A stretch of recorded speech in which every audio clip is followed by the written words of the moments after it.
Welcome back to White Coats and Rice, and APAMSA podcast. From roundtable discussions on current health topics to recaps of panels with distinguished leaders in healthcare to conversations with student leaders across the organization, this is White Coats and Rice. My name is Kevin Gaw. I'm a member of the APAMSA Podcast Committee and a first year medical student at the California University of Science and Medicine in Colton, California, and I will be your host today. I'm really excited to introduce a very special guest for this episode, Dr. Vivienne Hau. Dr. Hau is a clinical assistant professor at the Kaiser Permanente Bernard J. Tyson School of Medicine and a surgical vitreoretinal specialist, where her work focuses on complex retinal disease and restoring vision through advanced microsurgical care. She has played a formative role in APAMSA's history, founding her medical school's chapter at the University of Arizona, serving as a Region VII Director, and later becoming APAMSA's national president in 2001. We're grateful to have you here with us today, Dr. Hau. How are you doing? I'm doing very well. I just want to say I'm truly honored to have been asked to be a part of your podcast. And I love the fact that, almost a quarter century later, I'm still involved with the PAMSA and being asked to be a part of it. It's something that is part of my own identity and is something that holds a very special place in my heart. So I'm excited to be here. I'm excited as well. And the honor is all ours. Thank you so much. And I know I gave a brief introduction for you. Is there anything else you might want to add to let our audience know just a little more about your background before we get started? Well, you pretty much encompassed most of it right there. I can also add I'm on faculty at your medical school too. That's how we had met. So thank you for you and your PAMSA local chapter inviting me to come speak. One of the newest medical schools in the country, and not too far from where I practice at Kaiser Permanente in Riverside. One of the other things that I have a passion for is clinical research. I have an MD and a PhD, and my work is looking at the latest treatments and clinical trials for the treatment of macular degeneration and diabetic retinopathy, two of the leading causes of visual impairment in patients. And so I lead our largest clinical trials program at Kaiser, doing things like gene therapy and stem cell implants for some of our patients as well. And then on top of that, as you know, I just love mentoring and helping out students, whether or not it's increasing representation within our field through various diversity, equity, inclusion programs, or working with our LGBTQ communities and ensuring they have a voice and a platform that sometimes can get overshadowed, and just trying to really make a difference in a lot of people's lives. So those are just some of the additional things that I really have a passion for. Absolutely amazing and truly inspirational work. So I'm really excited for our audience to hear about you and learn more about what made you who you are today and what led you to where you are today as well. So before we dive more into a PAMSA leadership, I kind of want to get started of what initially drew you to ophthalmology and specifically vitreoretinal surgery. Yeah, that's a good question. People often ask me, like, when did I know I wanted to become a doctor? As far as I can remember, I've always wanted to be a doctor. And I think part of that is because my parents, they implanted that in my head and basically repeated it multiple times when I thought it was part of my own thoughts, but maybe it was just really their voice telling me what I wanted to do. I'm sure many of you guys can probably relate out there in a PAMSA land. Um, so anyways, I did always was drawn to science and nonfiction and all that kind of stuff. I was that nerdy kid in elementary school, always asking the teacher, how do you do a bibliography for a nonfiction book? Because everybody else is reading fiction, nonfiction. Although I feel like in your generation, more kids are kind of nerdy like me back then. Back then in the 80s, there wasn't too many like me. So I was always drawn to that and always thought it'd be so cool to, do science and research, and had an opportunity as a junior in high school to work in an NIH funded lab at the University of Arizona, because that's where I grew up in Tucson, Arizona. University of Arizona, go Wildcats. Currently number one in the country in basketball. So gonna go all the way. Anyways, so I went there I was there in high school, got placed in a research lab, specifically in neuropharmacology, investigating drug delivery across the blood-brain barrier. Well, little did I know that experience that summer as a junior would lead me to eventually become a vitreoretinal surgeon. Um, those experiences in that lab, doing that type of research, I just thought was just the coolest thing. And I always thought that doing more stuff in regarding to the brain and neurobiology and all that stuff would be where I would want to do. And so when I eventually got into the MD PhD program, um, I I thought I was going to do neurology, and I had it all planned out all the way until my third year of medical school. I was about to apply. It was like spring, and then I had like 2 weeks of elective time, and I thought, what should I do? Well, there's this thing called ophthalmology. I didn't know what the difference was between opto or optometry, but I thought there's a lot of things in there about the brain, a lot of neurology. So I'm just going to go and do that, learn more about neurology so I can become a better neurologist someday. Well, I did that after the first day. I said, oh my gosh, this is my future. My, I found my tribe. You know, your vibe attracts your tribe. And Hmm. that's basically what happened. I just connect with everyone and I could do all the neurology I wanted to, but I could actually fix it too. And by working with my hands and doing the really high precision, um, surgeries that I loved as part of my research, doing small animal surgeries, extracting the brains of rats and mice, and extracting the blood-brain barrier from the meninges and all that kind of work. You know, it's very similar to doing surgeries within the eye because it's very microscopic and high precision as well. And all of my research that I did in blood-brain barrier drug delivery applied to the blood-retinal barrier. There are a lot of similarities there. And in ophthalmology and specifically retina, I got to be the primary care doctor where I got to see my patients on a long-term basis. In fact, I get to see them more often than your primary care doctor because some of these patients have diseases where I'm literally seeing them every month and I get to know their families because a lot of them are hereditary as well. So I love that kind of primary care aspect for the eye that I get to do, these long-term relationships that I get to build with them. But I can also work with my hands and actually do surgeries and get to cure blindness in some cases. And how cool is that? You know, most patients, they fear getting cancer. Their second biggest fear is going blind. And I can actually fix them, for some of them, from going blind as a retina surgeon. And then finally, in retina and ophthalmology as a whole, we get to work with a lot of cool technologies. You probably remember during my presentation to you guys, one of the coolest things was I get to shoot lasers out of my eyes. Um, which is just one piece of technology that I get to do and how I can treat patients. And I get to, on top of that, I can apply all my research background to doing clinical trials within retina. Because retina is one of the hottest areas of research. There's a ton of companies that are supporting research, and I get to be involved in all of those different aspects. And so that is how my story led to retina surgery. I love the passion and just the story of how you got to where you are because especially as just an MS1 right now, trying to figure out where I want to be and where I want to go, it makes me feel like, I don't have to worry about it now. And like you said, like your vibe is your tribe. Like what I find will find me and I shouldn't worry too much because you'll just ultimately come across what you need to. Um, and I absolutely love that. I kind of want to ask as well, because you did mention you are MD PhD. Did you always know that you were going to pursue a PhD as well? And also you are so passionate about all the research you do. And I kind of want to hear about what is the current research that you're doing. Anything new? Okay. Well, in terms of the PhD, I got that first experience working in a research lab as a high school student. And I thought this was so cool. And maybe I should consider it just a career as a research scientist.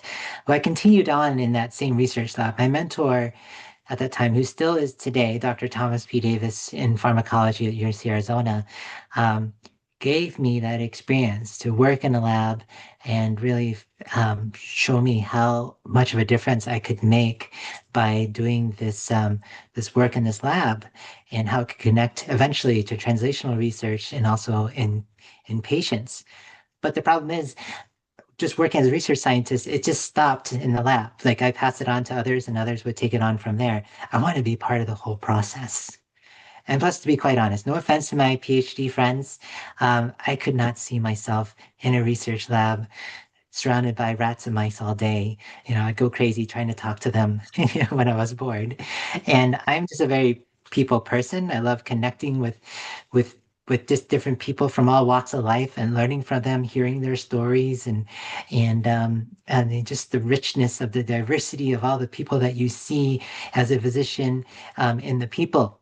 I just love that. And so then I knew I didn't want to give up the research because I loved that. It was fascinating.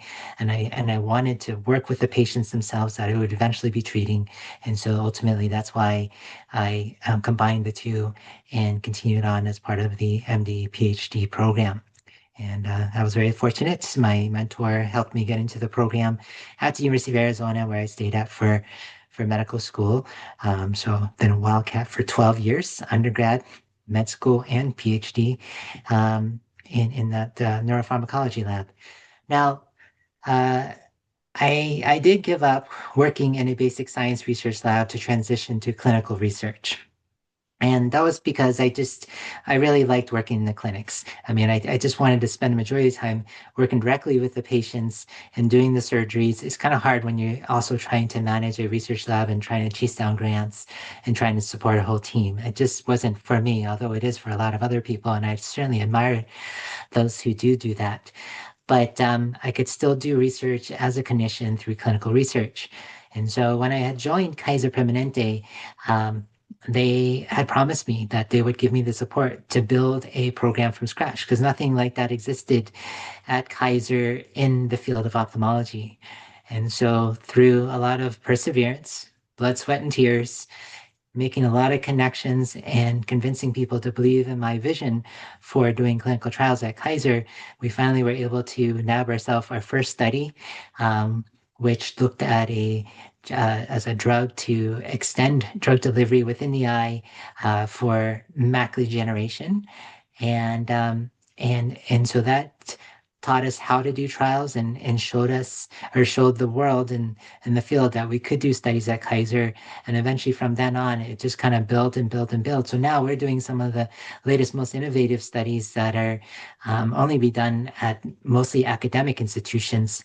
So most recently, we implanted the 17th person in history with stem cells for geographic atrophy. It's basically where advanced age-related macular degeneration lose their retina photoreceptors. And so we're attempting to regrow those with stem cells. And we just implanted the very first patient at Kaiser, 17th in history, last summer. And I'm pleased to report the patient is doing well. Um, when the patient came to us a couple months afterwards and had told us that for the very first time, she was able to see her husband when she walked back into the waiting room from her visit. Whereas before, she'd always have to remind her husband, make sure you yell my name because I can't see you when you're waving at me. For the first time, she actually saw him wave at him. That was incredible. And it's just like advances like that you're seeing and that you're involved in. They're able to maybe bring back vision that was lost. That's never been done before in medicine and here we are, we're on the cusp of doing that. And what's cool about doing stuff in the eyes is that it's an enclosed space. There's less chance for systemic side effects. So a lot of times these innovative kind of research is done first in eye diseases and then can expand out or teach us how we can apply it to other diseases in the rest of the body. As Dr. Glockenflecken would mention, body medicine. But I get to focus just on the eye itself. And then finally, the other thing is we're also heavily involved in gene therapy studies. We were part of 3 different gene therapy trials where we're, again, for the first time in human history, we're able to program the human body, the eye itself, to make its own medicine, to make a therapeutic that didn't exist in nature before, but now we're able to do it. That is just some really cool, fascinating stuff. And that's why I love doing what I'm trying to do, what I do today as a clinician researcher, as a retina specialist. Thank you for sharing everything. I think one of the things that I love hearing you speak about is just, well, I mean, anything. And I think I remember the first time you spoke with us, I was in our master's program and you were speaking about your career. And it was the first time I truly considered ophthalmology just based on the way you spoke about it and the way you really talked about the patients and the care that you provide, and I always enjoy it, especially the story like that you talked about with the research and bringing the site back. It always like it gives me chills, honestly. Like just hearing what you can do as a physician and a clinician and a researcher, and you get to see there's like that average time of bench to bedside. I don't know how many years, but you kind of get to see that as both the researcher and the clinician implementing that. So I think that is what is something so special about your career right now. And I really love that. So thank Thank you for you. sharing that. Those are really kind words, but thanks for saying that. I had Of course. folks ahead of me, mentors, people that I've met that did that for me. And so I'm happy that I can kind of contribute some of that to some of the folks in APAMSA. Thank you. Um, and I know you kind of mentioned already some of your mentors that shaped your trajectory in your career in meaningful ways. Was there anyone else that you kind of wanted to give a shout out right now or played a big role in where you are now? Oh my gosh, there's so many mentors. I mean, you think about it in life, you have mentors for different aspects about your life. So if you're just talking about my career, in getting involved in research. Then I already mentioned Dr. Thomas P. Davis. He was a big person. Later on, when I got into residency, Dr. Kang Zhang, a retina specialist, helped guide me there. And eventually in fellowship, I had folks like Dr. Bob Wong and Dr. Rand Spencer, Dr. Dwayne Fuller, Dr. Rajiv Anand, Dr. David Callanan, Wayne Sully. Those are all folks that kind of helped shape my career as a retina surgeon and doing more specific clinical trials within the retina field. Dr. Carl Chalky was instrumental in helping me do that, and now I get to be on trials with him as well, which is pretty neat as a colleague, not just as a student or trainee. But other parts in your life, uh, for a PAMSA, for instance, I learned about the importance of advocacy through Dr. Art Chen, who was one of the keynote speakers for PAMSA way back when I was a medical student. I remember hearing from him and what he did with Asian Health Services and the contributions that he's done for ensuring our Asian Pacific American communities are not forgotten about on both sides of the coast, and all the awards that he received. That was very inspiring.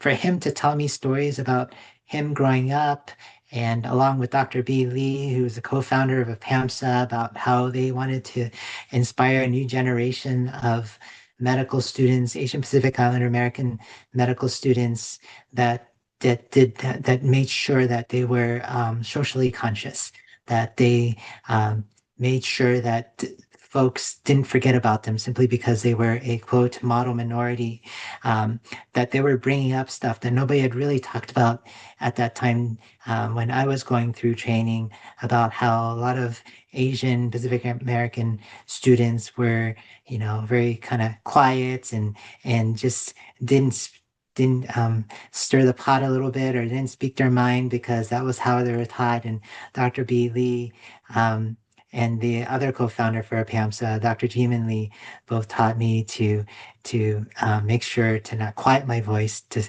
speak my mind, and make sure you contribute, just like the other med student colleagues that were not Asian, because in that way people will see you, they'll respect you more, and you'll have opportunities for advancement. Um, so, I mean, all of them played such a large role. Dr. Anthony So also, who's on faculty, was on faculty at Duke, now at Johns Hopkins, also a strong person in advocacy. I learned how important it was to ensure that to not forget about where I came from and to ensure to elevate those after me. And so that's why I continue to stay on as a mentor through a PAMSA with those folks. And then other mentors, I have to say my parents, they taught me the way. They were Vietnamese boat immigrants in 1975. They risked their life to come here to America, and I was born a few months later here. But I mean, to see what they went through, their hardships, but for the hope and support of their future child and their future family. I mean, doing everything for that and ensuring we don't forget the loved ones and make sure we always support our family where we can and inspire them like my parents did for me. I mean, they were great mentors too. Same with my brother, who I Even though he's younger than me, I look up to him and everything he's done and his contribution. So, so many different people. I could go on and do an entire podcast about it, but those are just a few. Yes, and thank you for sharing that. I love hearing about all the mentorship throughout someone's life, from childhood to career to just everything. And I think, like you said, it's very important that we acknowledge all of that and continue also everything that they taught us. Like you are continuing to mentor and continue to just be a speaker and everything like that. So like now, and I appreciate you being here. You briefly mentioned a PAMSA, and I kind of want to know because you've held nearly a lot of every leadership position, right? You were chapter president, you went on to become a regional director, and then national president. So when you think back to that time of leadership, at any stage of that, what stands out the most to you? Um, that's a good question. I think what stands the most out of all those connections, relationships that I was building back then would become such a valuable part of my life today, quarter century later. Um, and how all those connections helped shape my career direction as well. Um, I just wanted to when I got into medical school at University of Arizona, and I had been a pre-med at the same place. I really wished that I had some med students that I could reach out to that would be really open about showing me how I could get into medical school. So, well, there were some that were very helpful, but I wish there was something more, something that I could get involved in, and so I knew that when I got into medical school, that I would start the chapter or reinvigorate the chapter that existed, and um, and so when I did that. I made sure to elevate those after me. And so that's why we started the first pre-med chapter, or well, we invited pre-meds to be involved. So today, what I was excited to see when I was asked to be the keynote speaker a couple of years ago, that there are some very strong and vibrant, even stronger than some of the med school chapters of pre-meds. And that really warmed my heart to see because that was something I just had a vision for when I was just a med student, wish that I had, and now it continues on today on a so much greater level. So that's something I'm really proud of. But but I didn't realize how little things like that could make such a large impact on so many different people at that time. I didn't realize how the people I was meeting at that time, the Dr. Jimin Lees and Dr. B. Lees and Art Chens and Anthony So's, would still play a large role in my life today. I get to hang out with Dr. Jimin Lee here on a regular basis, just trying out some cool restaurants here in Southern California because we live next to each other. And Dr. Jimin Lee is like he does this comedy improv, and I get to watch him be this like really funny version of himself aside from his other life as a serious radiologist. Um, but that all stemmed from those first experiences back then, and who knows, Kevin? Maybe in 25 years we'll be hanging out, sharing a boba or something like that.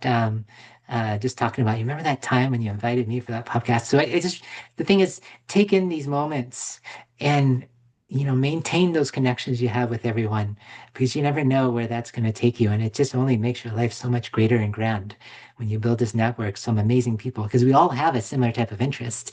We're all here in APAMS together because we all have a drive to do more than beyond just becoming a doctor. We want to contribute so much greater to our community and specifically to our Asian Pacific Islander American communities. Yeah, I love that. And if anything, I hope earlier than 25 years, maybe we will stay connected and grab boba and have look back, to the first time and we interacted. And I think that would just be amazing. I also agree that everyone that you meet, whether small, like someone who plays a small impact or a large impact in your life, is in your life for a reason. And I feel like that is testament to like what you're saying, you're still connected with all these people that you met because they came into your life for a reason. And that's something I hold in my life as well. So I'm glad you said that. In terms of your time as chapter president, I kind of want to see like how when you were chapter president at University of Arizona, what were the challenges that Asian American or the Asian American Pacific Islander community was facing at that time, and how does that compare to, the advancements that we may have made now today? A lot of the things that we struggled with back then are still the same today. Um, so probably one of the hardest things that we had to deal with. I was president in 2001. And 2001 is most notable for one major event that that that we think about and that affects a lot of the stuff that we do today, and that was 9/11. So I was president during 9/11 in 2001, and our national meeting happened to be in New York City. New, New York University, NYU, had won the national conference bid, and they were planning, and I was working with them planning this amazing national meeting at NYU at the end of October. And then 9/11 hit, um, roughly about a month prior to the national meeting. Uh, well, one, we had to make a decision. Are we going to still continue with this conference? If you guys weren't aware at that time, you're still trying to figure out what happened. Terrorism. We were still uncertain as to where the next terrorist act could be. Is the country safe now? Could we travel safely? Because remember, it was planes that flew. Would our membership be okay with getting on a plane? A plane a month later after the worst terrorist act to happen on the soil of U.S. And fly to a national meeting for a PAMSA. And so we decided, you know what, we would continue with it. We were still going to plan and go forth with it, even if only two people showed up, or 100 people showed up, or 400 people show up. It'd still be worth it for all those involved. And I'm so glad that we did. It was a powerful moment to go there and to also visit ground one where everything went, and to also understand how as Americans and how we need to support each other in the face of adversity like at that time. And what came from that though was also how a lot of our darker skinned colleagues, especially our brown brothers and sisters, were then all of a sudden being accused of being terrorists, even though they had nothing to do, they had no connection with the ethnicity of some of those that were found to be involved with the terrorism act, but simply because they had a similar color skin, um, and they were deemed as foreigners, even though not, they could have been born and raised here in America. A lot of our membership, our colleagues, as part of APAMSA, we deal with that all the time. And that discrimination became very rampant right after 9/11. And so one of the things as the organization, we collected people's incidences of racist acts and created a database that we could share with each other. And we found guidance and support within one another to let people know that even if there was nothing we could do about that individual act, at least they knew that there was a greater group somewhere that was willing to listen and that was willing to try to help and fight for them. And so that's something that we also did at PAMSA. And unfortunately, with today, current political environment, a lot of that stuff has come forth. During COVID, a lot of Asians in here in the US were targeted, and unfortunately, sometimes with violent acts as well. And today, too, there's a lot of sort of this even though all of us are Americans, born, raised here, naturalized, whatever, but it's just being put into question because we just look different from a certain minority of group that happen to be in power today. So more than ever, those lessons that we had to learn back then are still needed today. But what's important is that we are larger, we're more connected, and we didn't have the sort of national presence that we did like back then, and and our membership was not aware of things like we do today, especially the advent of social media. So I think from that standpoint, we are so much stronger than we were before. But those same issues are still happening today. They haven't gone away.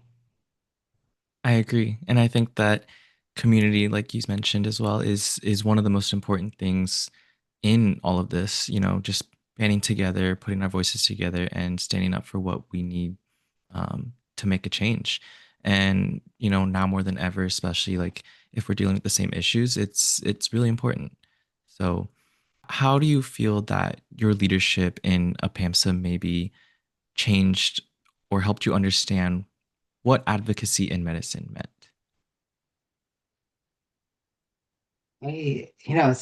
Seeing folk who were strong Asian Pacific American role models showed me that I could be like them. At first, I always looked at folks like that, advocates like the Dr. Chens and Dr. Lees of the world that I could never do what they would do. But after I got to meet them and realize that we're more alike than we're different, that I could be a strong leader like them if I put my mind to it and develop the courage like they did, which they fostered and supported in me, that I could make a difference like they did. And so because of that role modeling and the mentorship, that's what I'm doing today. So today I co-chair several diversity, equity, inclusion programs. Of course, some of them we've had to change the name because of the divisive um, political connotations of some of those terminologies. But that's what I'm doing today. I'm making sure that we increase representation within our various fields of medicine and also in other aspects of society to ensure that they're not forgotten. And I also um, learned the importance of support with one another, not just a focus only upon Asians, but also there's other underrepresented minority groups and banding together and supporting one another because there's more power in numbers. That's something I also learned from my mentors back then.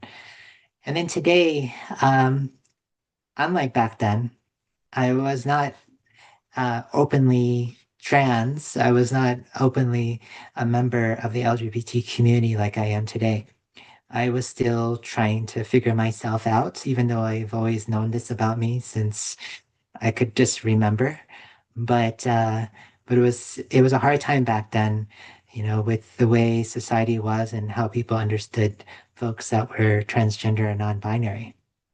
And finally, I came to terms with who I was or who I am and became more open about it. And so today, I get to be an advocate for this community as well. And so I regularly do talks on supporting the transgender and non-binary community, also doing talks on supporting the LGBTQ community. And at that time, LGBTQ members for PAMSA were not as readily visible because I definitely knew that there were some, and there was not. It was also at a time when you felt like you couldn't do that because you might dishonor your family or something like that. Whereas today, I'm so glad with all you guys in your generations that you guys feel more safe to be able to live your authentic life that I wish I could have done back then. But today, at least I get to be a role model to some of you guys because I didn't have any back then. So I just had to become the role model that I wish I had. Just as I did as as an APAMSA chapter president for the pre-meds, and now today as an APAMSA alumni for the LGBTQ community. So I learned those first skills back then, and I continue to build upon them today. Thank you for sharing that. And thank you for just being a champion for like the community, the APAMSA community, the LGBTQ plus community, just everything, all of your like the intersectionality of all of your identities.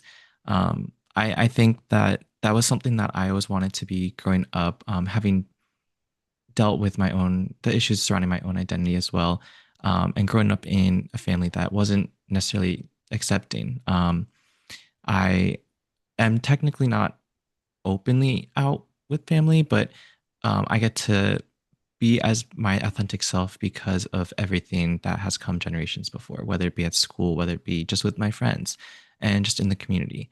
So I think, it's just a great message, and I'm just grateful for everything that has come before me. So thank you for that. Thank you for all the advocacy work that you do and have and continue to do, have done and continue to do, I should say.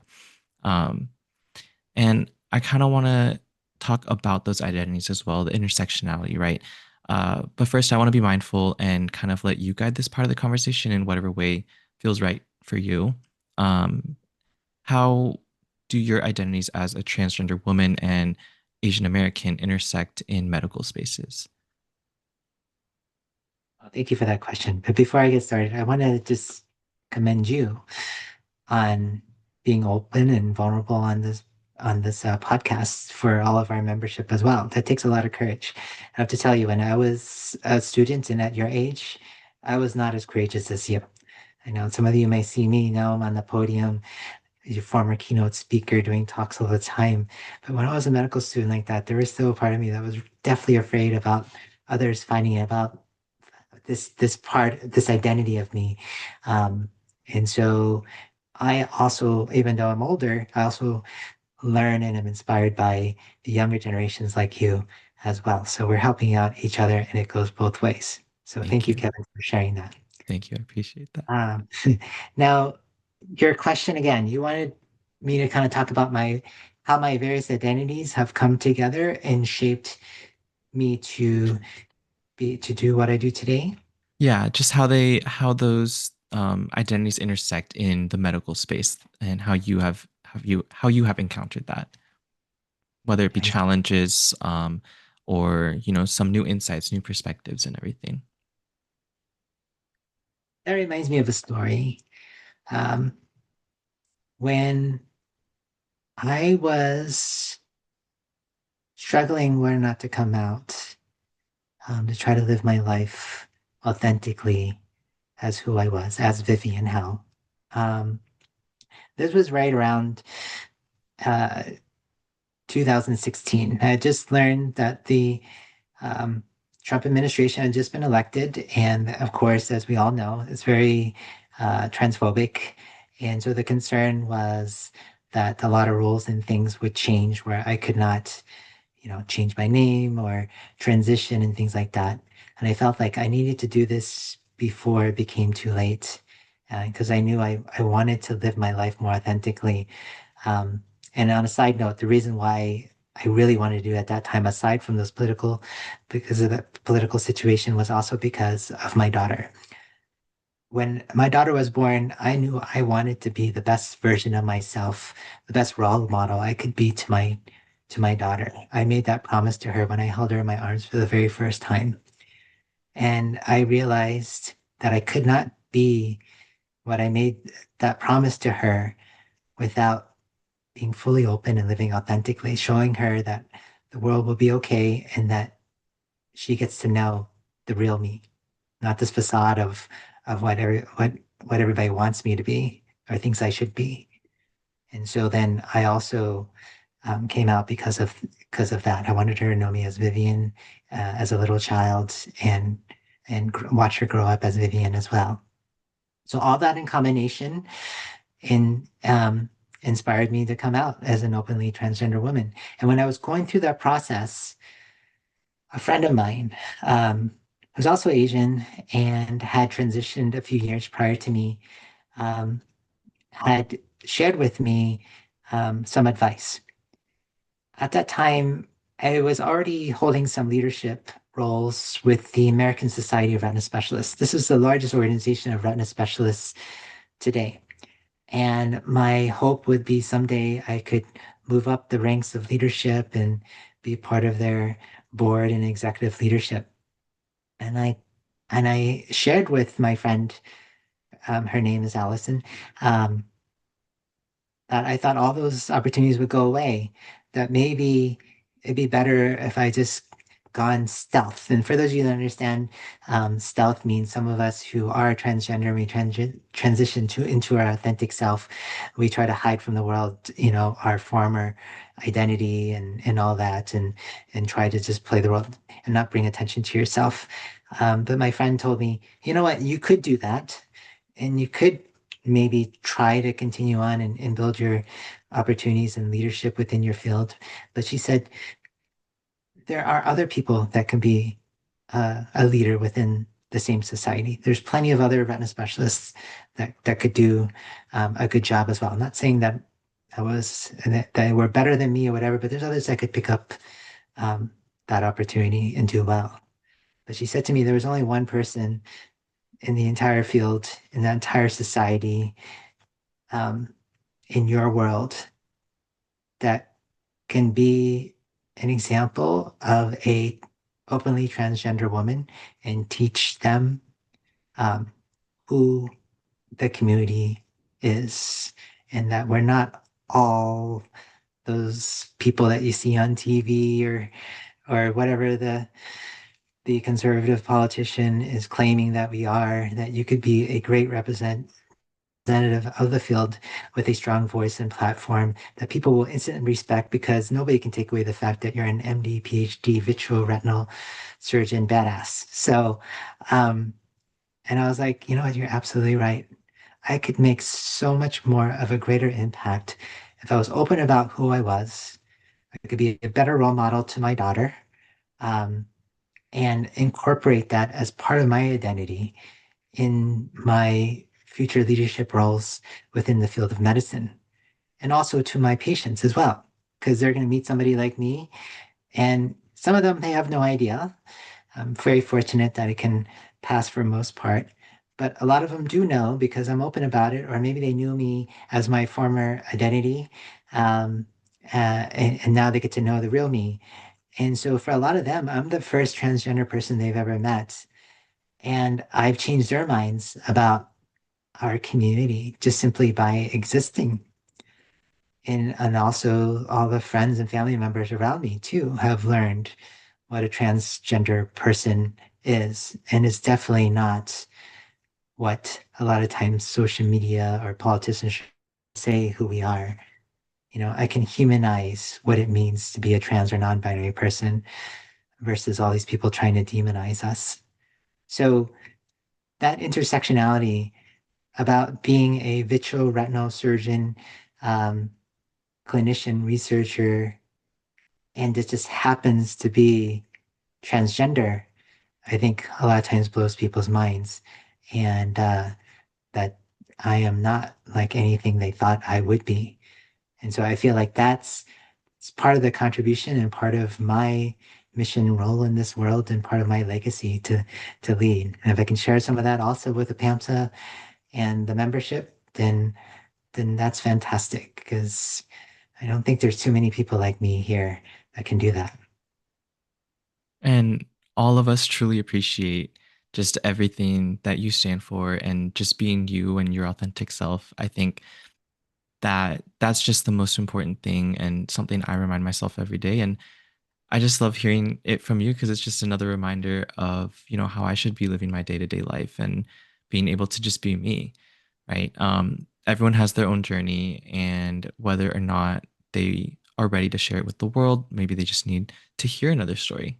Maybe they need to hear another person and how they kind of combated that as well. And I know I've needed that growing up and in my childhood. So I really, really am grateful for you sharing that.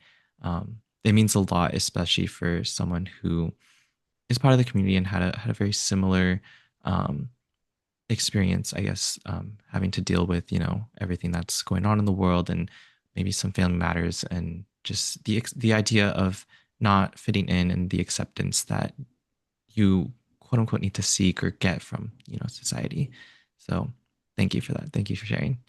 Um, how do you think that a PAMSA has supported or maybe could better support transgender and gender diverse members?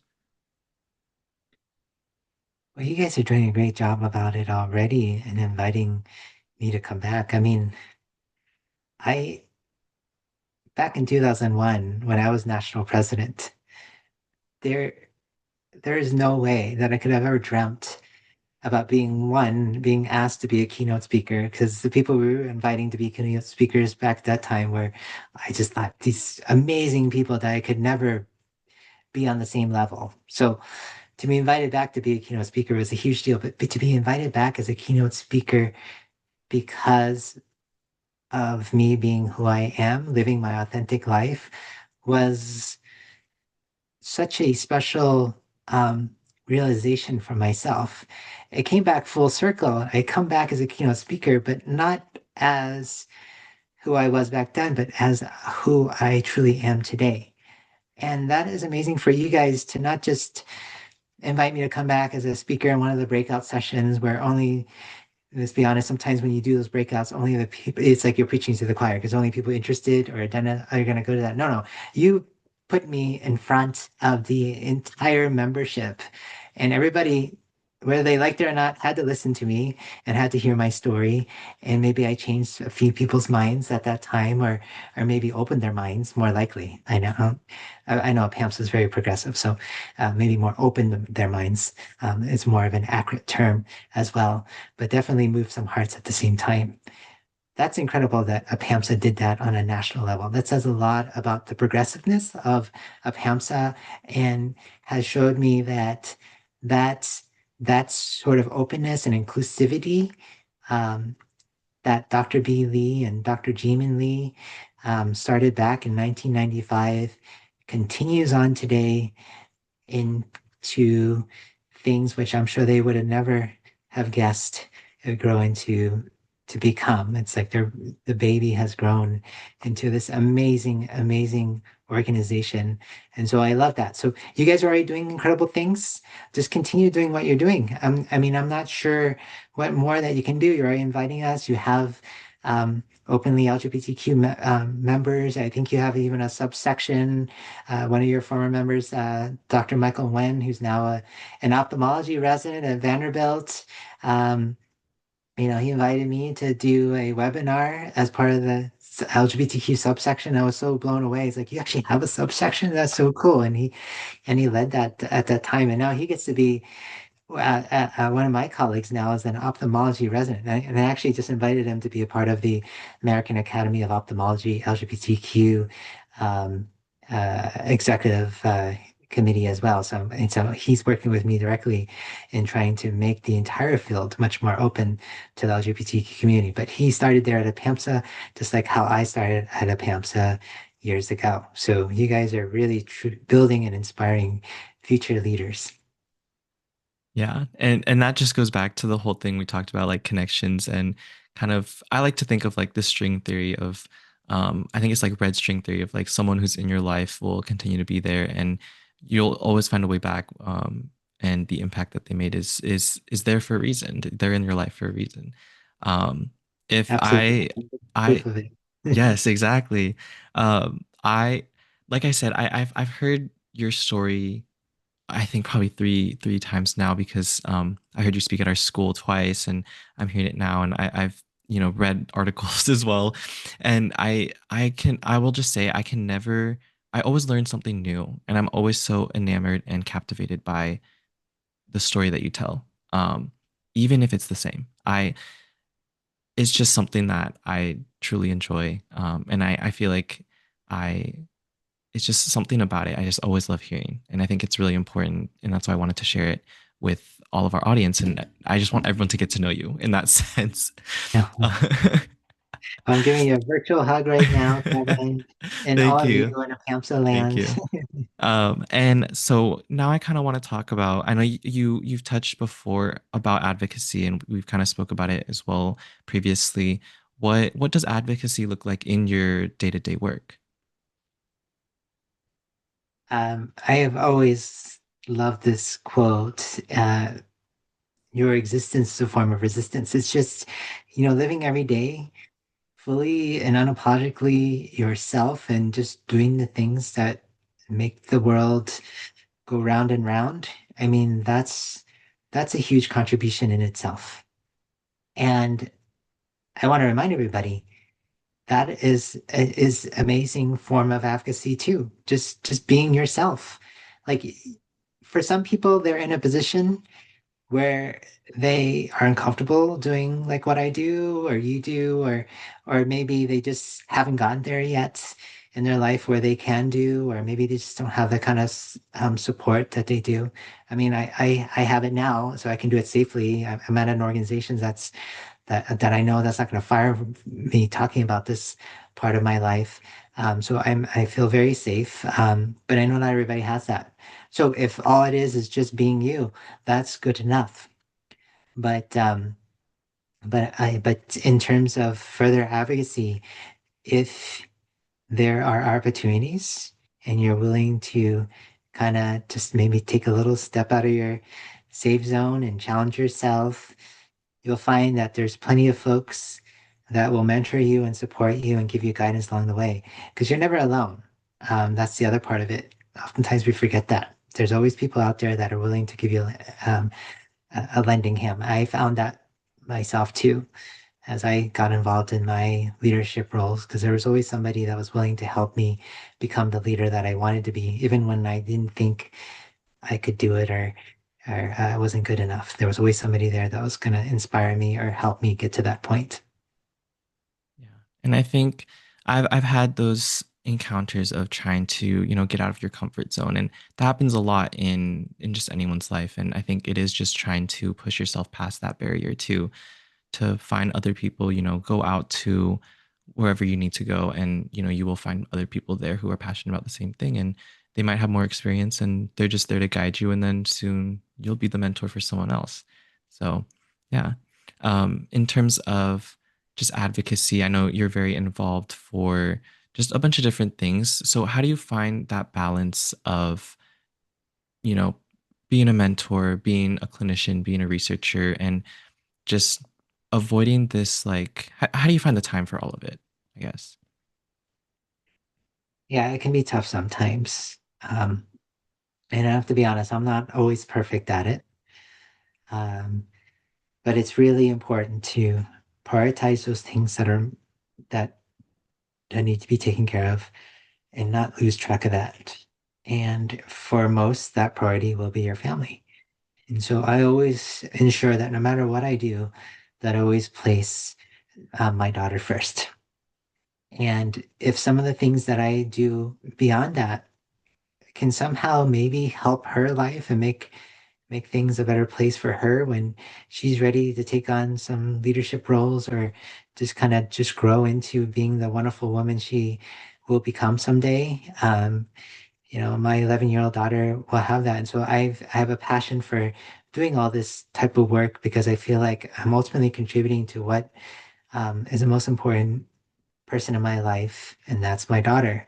And so that's why to me, a lot of this stuff is not like work. It's actually just it's part of my passion, part of my goals. But I also have fun doing it. As you can tell, I'm a very extroverted kind of individual to kind of want to jump up there on the podium and speak. And that's not for everybody.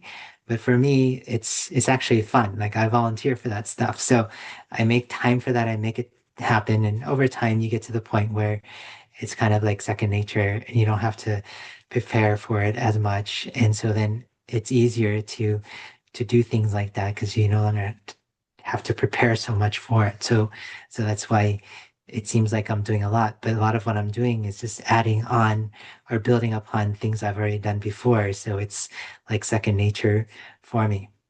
Um, but yeah, you also have to learn to say no. I know that's kind of a cliche, but is it going to really bring you at this point in my life, as I'm getting into the second part of my career, as my daughter is getting older, I know I only have a finite amount of time with her. There are certain things that I do just have to prioritize and say no. I can't do it all. And that is going to take away from those things that are most important to me, then you have to prioritize those things over you. And then finally, you need to prioritize yourself and your mental health. That is the most important um, thing because if you're not there for those others that you find that are really important, then you're not going to be there completely for all of them. And so we never have time for exercise. We never have time for self-reflection. We never have time for meditation, but you have to make time for that stuff because that allows you to become the best version of yourself for those other things that you deem important. So that's something I always have to constantly remind myself too. Yeah. And I also feel the same way of the, I think a lot of pre-meds and even med students still face the issue of, learning how to say no and not being able to balance, things that you want to pursue, but then also, you have to study, but you also have to, take care of yourself. So I like that good reminder of, learning to say no, prioritizing yourself, and even prioritizing family first of a lot of things. Um, as we're closing out, I kind of want to ask just like a little reflection regarding, you know, you were national president. You took a lot of like leadership positions in the past. So for all of the leaders who came after you and everyone that is still to come, what guidance would you want to pass on in terms of leadership, whether it be in a PAMSA or in a broader aspect? Um, to always lead with both courage and care. While the work is urgent, the people are sacred. Um, you need to protect the heart of the organization by investing in those relationships, listening deeply, and making space for others to shine. You're always trying to connect with others, but trying to build others at the same time. And also understanding your limitations. Don't feel pressure to do everything yourself, but find the ability to build those teams. I remember one of the best pieces of advice I was always given was the mark of a good leader is somebody who's always um, fostering the next leader to take over for you. Um, trust those boards and colleagues and other um, leaders within the organization that they will also be able to build something just as good and maybe even something beyond what you're capable of doing that. And just remember that leadership isn't about perfection. It's about consistency, integrity, and showing up when you're needed. And that's the hardest part. It's about knowing when to show up, about having that courage to show up and be able to speak up when others can't. So those are the things that I want to ensure that are being passed on. And remember, it doesn't end once your term as a leader in a PAMSA um, finishes. It doesn't end when you graduate medical school. It doesn't end when you become the doctor or whatever. It is a lifelong journey. And it's okay to take breaks every once in a while. I did. Um, because you never know. You just need to work on what you need to do for yourself. And when you're ready, they will call you back and then you'll be ready to serve. Just like what APAMSA has done for me most recently. And you're calling me back at the right moment when I feel like I can make a bigger difference for all of your leadership. If you had asked me 10 years ago, I don't think I would have been as ready or be able to share the same kind of message that I'm able to do today. So when it became time and I was ready, somehow the universe knew it was ready for me. Then all of a sudden, I'm back and here I am. Yeah. Thank you for that. And if you could speak directly to your younger self at the start of this journey, what what would you want to say? Um, it sounds a little cliche, but I think it's very true, is that your biggest enemy is yourself. Um, I, when I think back at my younger self, all the things which I had struggles with was my own self-doubt. And today, when I look back upon then and see what I've been able to achieve today, I would never thought it was capable or even possible, but it happened. And that's because I continue to challenge myself and try and learn to not listen to that voice all the time that was trying to hold me back. That was basically the voice of fear. And just as an example, I thought that people would ostracize me. People would kind of forget about me once I became transitioned and became an openly transgender woman. But if anything, people um, have elevated me to leadership roles and positions which I never thought were possible. It's because once I became the most authentic, confident version of myself and was no longer scared about what other people thought about me, and I was no longer having all those self doubts about what I was capable, then I was able to kind of blossom and become who I am today. And so uh, I wish I had known that earlier. I wish I had recognized that as the younger form of myself, because I'm living the best life I am today. But if I could have started that journey 25 years ago when I was PAMSA president, who knows could have been capable of doing today. If anything, I'd have a larger network of just some pretty awesome people that I've met recently. So that's what I would tell myself. Thank you. And a great message and an amazing story. Is is there anything else that you wanted to add, or maybe we wanted to talk about before we end? Um, I think probably the biggest message that I find that really helps with everything that's going on today is if you want to change people's minds, you do it through their hearts. Um, when you connect with people and you show them that you're more alike than you're different, then people see that that likeness that you have in each other. Um, that's what they prioritize over your differences. They no longer fear you. They're no longer scared of potentially who you are because you're different from them.